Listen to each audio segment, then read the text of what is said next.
Imagine being abandoned in the desert, completely alone, with a rare and deadly disease slowly devouring your body.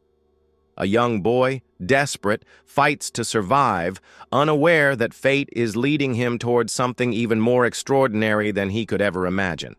How far will he go to survive? Since he was 6, Lucas knew his life would never be like other children's. High fevers, skin rashes, excruciating pain, no one could explain his condition. But what no one knew was that Lucas wasn't just battling his illness. He was also fighting the pain of being rejected by his own family. His mother, Mariana, did everything she could, but Carlos, his stepfather, couldn't stand seeing Lucas suffer any longer. Their relationship was deteriorating fast, and Lucas could feel the weight of rejection in every look. He knew his mere existence was tearing the family apart. Things took a darker turn one morning when Carlos entered Lucas's room with a strange smile. "Let's go for a walk, just the two of us," he said, his voice cold and devoid of emotion. Mariana, surprised but relieved, let them go. But Lucas immediately sensed something was wrong. He looked at Thor, his loyal German shepherd who tried to follow, only to be pushed back by Carlos, as if Thor was an inconvenience. What was happening? Carlos's car moved farther from the city. The familiar streets faded away, replaced by sparse vegetation. Soon there was nothing but sand and rocks. Lucas could feel the desert heat searing into his skin, and his disease seemed to worsen. The air grew thicker, heavier with each passing moment. Carlos said nothing. He just drove into the unknown. Something was about to happen, but Lucas had no idea what. Then, with no warning, the car screeched to a halt. Carlos jumped out, opened the door, and said something Lucas could never have imagined hearing. "This is where it ends, Lucas." The shock hit like a punch to the gut. Carlos had abandoned him in the desert.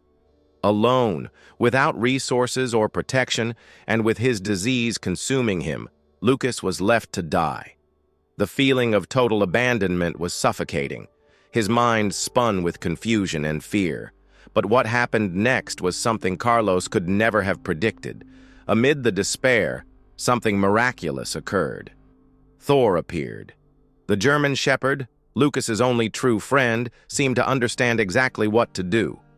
With unbelievable determination, Thor crossed the sand dunes, running straight to Lucas. The feeling of abandonment and loneliness vanished.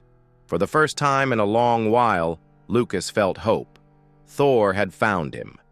Yet the survival journey was far from over. The desert was merciless, cruel, and vast. Lucas knew that if they didn't find help soon, neither of them would survive.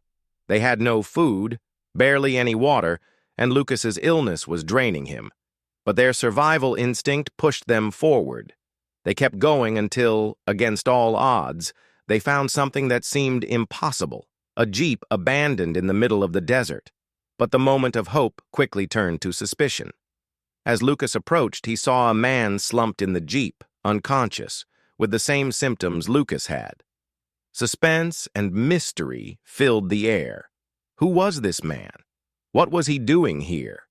And more importantly, was it safe to help him, or could he be a threat? As Lucas looked at the man, he realized they were both in the same fight for survival. With great effort, Lucas made the difficult decision to help. He took the remaining water he had and poured a few drops onto the man's dry lips. Nothing happened for what felt like an eternity, and Lucas began to fear he'd made a mistake. But then suddenly the man reacted, breathing heavily, his eyes flickering open. He murmured, "Water." Lucas didn't know exactly what to do next, but his response was simple. "My name is Lucas, and this is Thor." The fact that they both had the same symptoms seemed to connect them in some inexplicable way. It felt like a sign from fate. However, salvation was still far off. The jeep wouldn't start, and despair crept in again. Carlos had abandoned them in the desert, but now Lucas and Eduardo were on the brink of death. How would they get out? The scorching heat, the relentless disease, the thirst, the hunger. They were fighting against all odds. The Jeep was practically lifeless, and Lucas was close to surrendering to the harsh reality of being stranded. Eduardo, with his mind still sharp, suggested a solution. "This Jeep is manual. If we push it to gain speed, we can pop the clutch and hopefully start it." But Lucas, weakened and fading, didn't know if he could help. Then, an unlikely thought struck him.